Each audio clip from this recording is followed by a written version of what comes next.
Start करते हैं बेटा 8.2 का थर्ड क्वेश्चन। ठीक है, तो इसको मैंने लिखा है if tan a plus B equals to है √3। ठीक है, and tan a minus B है बेटा 1/√3। 0 डिग्री a और b जमा करोगे तो 0 से ज़्यादा होना चाहिए और बराबर या कम होना चाहिए 90 से। उसके बाद a ज़्यादा होना चाहिए b से, ये भी होना चाहिए, और फाइंड करना है आपको a और b निकालना है। आपको क्या निकालना है बेटा? a और b निकालना है। देखते हैं जरा इस क्वेश्चन को। ठीक है बेटा, तो लिखता हूं मैं, जरा देखेंगे आप।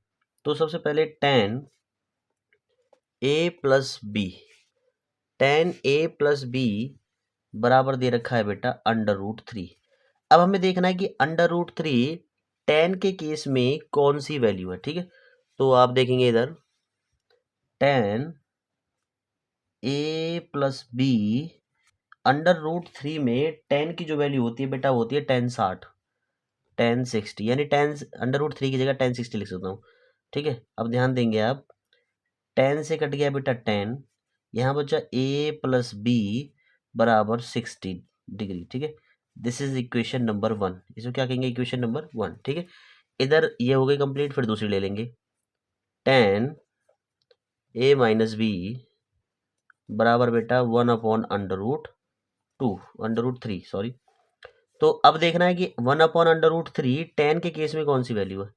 तो tan a माइनस बी बराबर ये होता है बेटा tan 30।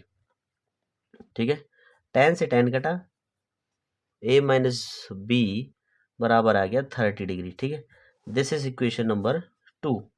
तो सेकंड इक्वेशन हो गई और फर्स्ट इक्वेशन हो गई। अब हम देखेंगे सिंपली क्या करेंगे, हम एलिमिनेशन मेथड या कोई सा मेथड यूज कर सकते हो। तो क्या करेंगे, सिंपली ऐड इक्वेशन 1 एंड 2। पहली और दूसरी इक्वेशन को क्या करेंगे बेटा? ऐड करने पर, जमा करने पर। तो देखो एक बार, a जमा बी बराबर 60 फर्स्ट इक्वेशन, a घटा b बराबर 30 कौन सी इक्वेशन? Second equation. तो आप देखेंगे इधर, तो जमा कर रहे हैं, एक और ए 2a हो गए बेटा, ये आपके कटी जाएंगे, बराबर इधर करेंगे तो 90 हो जाएंगे। a बराबर आ जाएगा आपका 90/2, तो इसे काटेंगे तो 45 आ गया a। ठीक है, a की वैल्यू कितनी आ गई मेरे बच्चों? 45। ठीक है, तो a की वैल्यू आ गई 45 डिग्री, एंगल निकल गया। अब जो 45 आई है इसको आप इक्वेशन नंबर 1 में रख देंगे। ठीक है, इक्वेशन नंबर 1 में रखेंगे। ठीक है, सबसे पहले आप इक्वेशन 1 को लिख लेंगे। इक्वेशन 1 को आप लिख लेंगे, तो इक्वेशन 1 क्या है बेटा? a प्लस बी बराबर 60। a की वैल्यू 45 है, तो आप यहाँ पे एज इट इज लिख देंगे 45, प्लस b की वैल्यू नहीं पता, निकालनी है 60। 45 इधर प्लस का है, इधर आएगा तो घटा का हो जाएगा, तो b बराबर आ गया 60 घटा 45। ठीक है, तो b की वैल्यू कितनी आ गई बेटा? आपकी 15। कितना आ गई? 15। तो आपकी a और b की वैल्यू निकल चुकी है और आपका कौन सा क्वेश्चन खत्म हो चुका है? ये आपका बेटा क्वेश्चन नंबर 3 इज फिनिश्ड। ठीक है, तो आप देख सकते हैं, स्क्रीनशॉट ले सकते हैं। ठीक है, अब रह गया बेटा क्वेश्चन 4, उसको देखते हैं अब। तो आप देखेंगे क्वेश्चन 4 के अंदर, ये वीडियो जल्दी खत्म हो जाएगी बेटा, क्योंकि बहुत 2 ही क्वेश्चन है और बहुत ही आसान क्वेश्चन है दोनों। तो क्वेश्चन 4 के अंदर देखो, केवल ट्रू फॉल्स बताने हैं और जस्टिफाई भी करना है, मैं आपको जस्टिफाई भी करवाऊंगा। ठीक है, एंड जस्टिफाई क्या करना है बेटा? जस्टिफाई भी करना है, बताना भी है आंसर कैसे आया। ठीक है, तो साइन a प्लस बी, इसका मतलब क्या होता है? इसका मतलब होता है बराबर साइन a प्लस बी के बराबर है क्या? जरा हम मानते हैं कि a एंगल जो है वो है बेटा आपका 60 और जो बी एंगल है वो है बेटा 30।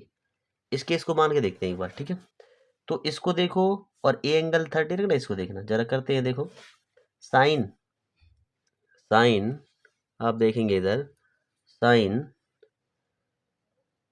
ए एंगल हो गया 60 प्लस बी एंगल हो गया 30, बराबर ही किसके चल रहा है? साइन 60 के और बेटा प्लस साइन बी के। साइन बी कितना है आपका? यानी साइन 30 के। ठीक है, तो इन दोनों को जोड़ेंगे तो साइन आ जाएगा कितना? 90। दोनों जुड़ जाएंगे। इनका साइन 30 के, साइन 60 की होती है √3/2, इसकी होती है 1/2। इसका तो ये आ रहा है केस, इसका क्या होता है? साइन 90 का, साइन 90 होता है बेटा 1। तो ये 1 है और ये इतना है, क्या बराबर है आपस में? नो। तो it is, statement is false. क्या है बेटा? स्टेटमेंट आपकी गलत है। ठीक है, उसके बाद देखेंगे the value of theta sine theta increase as theta increase, ये पूछ रहा है कि साइन थीटा की वैल्यू बढ़ती है क्या जब थीटा बढ़ाते हैं। थीटा मतलब होता है एंगल, थीटा मतलब क्या होता है बेटा, एंगल। एंगल को बढ़ाने से साइन की वैल्यू बढ़ती है क्या, जरा देखते हैं। देखो साइन 0 जब होता है तो उसकी वैल्यू होती है 0, साइन 30 जो होता है तो उसकी वैल्यू होती है 1/2, तो 0 से 1/2 बड़ा है। और साइन 45 की जो वैल्यू होती है वो होती है 1/2 में √2, ये इससे बड़ा है। और देखोगे तो √3/2 साइन 60, साइन 60 और साइन 60 साइन 90 कितना होता है बेटा, साइन 90 होता है बेटा 1। तो जाहिर सी बात है आप देखेंगे तो 0 से तो बढ़ ही रहा है, तो इसका मतलब थीटा बढ़ाने से साइन की वैल्यू भी क्या होती है बेटा, बढ़ती है। सेकंड देखेंगे, थर्ड आपका, थर्ड देखेंगे एक बार, the value of cos theta increase as theta increase. Cos theta की वैल्यू बढ़ती है क्या थीटा बढ़ाने से, जरा देखते हैं। देखो कॉस 0 की जो वैल्यू होती है बेटा वो होती है 1, और कॉस 30 की वैल्यू होती है √3/2, घट रही है। और कॉस 45 की वैल्यू जो होती है, कॉस 45 की वैल्यू वही होती है जो आपकी साइन 45 की, 1/√2। और बेटा कॉस अगर आप देखोगे 60 की वैल्यू 1/2, और कॉस 90 की वैल्यू आप देखोगे तो होती है 0। तो इसका मतलब जैसे जैसे एंगल बढ़ रहा है, देखो 45 60 90, तो कॉस की वैल्यू घट रही है। तो ये स्टेटमेंट क्या है बेटा, बिल्कुल फॉल्स है। ऊपर वाली स्टेटमेंट ट्रू थी, ये स्टेटमेंट क्या है, बिल्कुल ट्रू स्टेटमेंट है, बिल्कुल सत्य स्टेटमेंट है, ठीक है। उसके बाद देखेंगे अगला, फोर्थ देखेंगे, साइन थीटा बराबर cos theta for all value of angle. Sine theta जो होता है कॉस थीटा के बराबर होता है सारे एंगलों पे, नो, यानी ये भी फॉल्स है। क्या है बेटा, फॉल्स। केवल एक ही एंगल पे, कब, साइन 45 बराबर कॉस 45। साइन 45 की वैल्यू कितनी होती है, देखो जरा, 1/√2, और कॉस 45 की वैल्यू होती है 1/√2। केवल थीटा जब 45 होगा, दोनों के केस में जब ही बराबर होंगे, वरना सब में वैल्यूज अलग होती हैं। आप देख सकते हैं, देखो साइन 45 1/√2, कॉस 45 1/√2, इसी केस में बराबर रहेगी बस, ठीक है। बाकी सब केसों में अलग अलग होती है, डिफरेंट होती है। तो ये स्टेटमेंट हमारी फॉल्स है। लास्ट देखें, ये क्वेश्चन देखें बेटा, लास्ट इसका ट्रू फॉल्स बताना है। Cot A is not defined for angle जो ए है इज 0, यानी जो कॉट ए है, अब कॉट 0 लगाओ। कॉट 0 क्या होता है आपको बता दूं मैं, कॉट होता है टेन का उल्टा, और टेन होता है साइन अपॉन कॉस, तो कॉस अपॉन साइन हो जाएगा, कॉस 0 अपॉन साइन 0, ये होता है कॉट 0, ठीक है। कॉस 0 की वैल्यू होती है 1, साइन 0 की वैल्यू 0, तो इसे करेंगे तो अनडिफाइंड आएगा। क्या आएगा बेटा, अनडिफाइंड। तो बिल्कुल ये क्या कह रहा है, नॉट डिफाइंड है। हाँ, अनडिफाइंड नॉट डिफाइंड बात तो एक ही है।